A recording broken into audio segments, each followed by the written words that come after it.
দল ক্ষমতায় আসার পরের দিন আমি আপনাকে মারতে গেলাম, বা আসার পরে আমি রাতে আপনাকে মারতে গেলাম। কেন? কারণ আমার ক্ষমতা হয়েছে এই জন্য। নাসিরউদ্দিন নাসির, ছাত্রদলের যিনি সাধারণ সম্পাদক, তার উচিত এখন জাতির সামনে মানে একবার সংবাদ সম্মেলন করে কানে ধইরা ক্ষমা চাওয়া।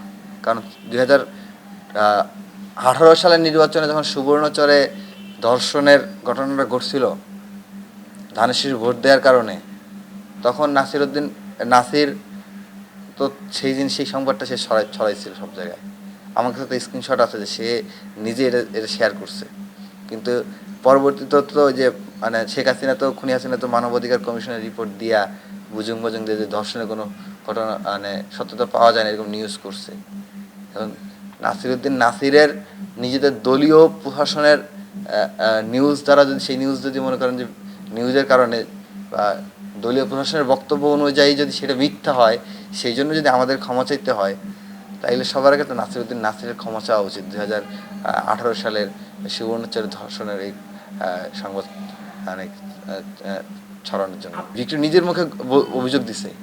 অভিযোগ দেওয়ার পরে সে এতটা মানে ছিল মানে অসুস্থ ছিল যে বলেই সে এই বিষয়ে রিপোর্ট করতে নিজে আপনার মানে চিকিৎসা নিতে নিজে মেডিকেলে চলে গেছে।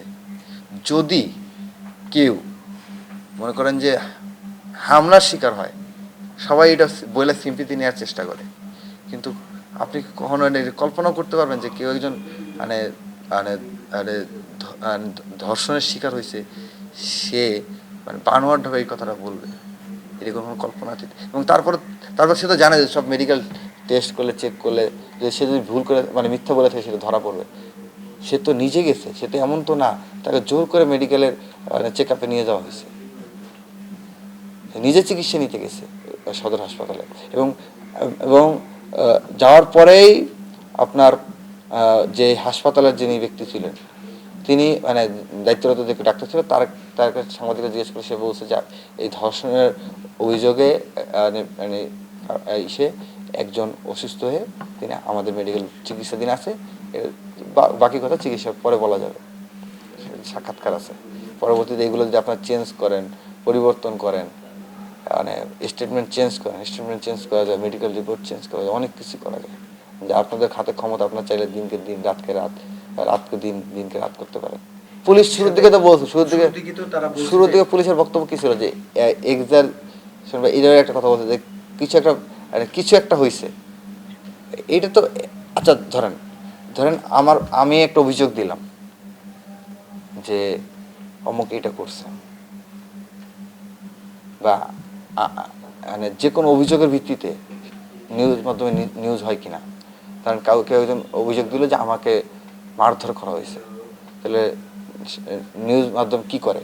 নিউজ করে না যে অমুকের বিরুদ্ধে অমুক অভিযোগ আনলেন অমুক ব্যক্তি, এইভাবে নিউজ করে নাকি করে না?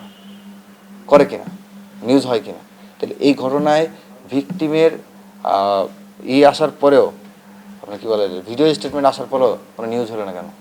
সাংবাদিক ওইখানকার স্থানীয় যারা সাংবাদিক তারা নিউজ রেডি করে প্রত্যেকটা হাউজে দিছে, নিজ হাউসগুলো নিউজ পাবলিশ করে না কেন?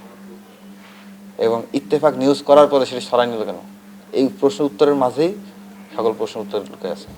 মিডিয়ার যুগ ধরে যারা সাংবাদিকতা কাজ করে, সাংবাদিকরা মাঠ লেভেলে কাজ করে, ম্যাক্সিমাম তারা জীবনের ঝুঁকি নিয়ে সংবাদ সংগ্রহ করে, আর মিডিয়া মালিকরা সেই সংবাদ নিয়ে মানে দুই পক্ষের সাথে দর কষাকষি করে, এবং দর কষাকষি করে তাদের স্বার্থ হাসিল করে নেয় কর্পোরেট জগতে।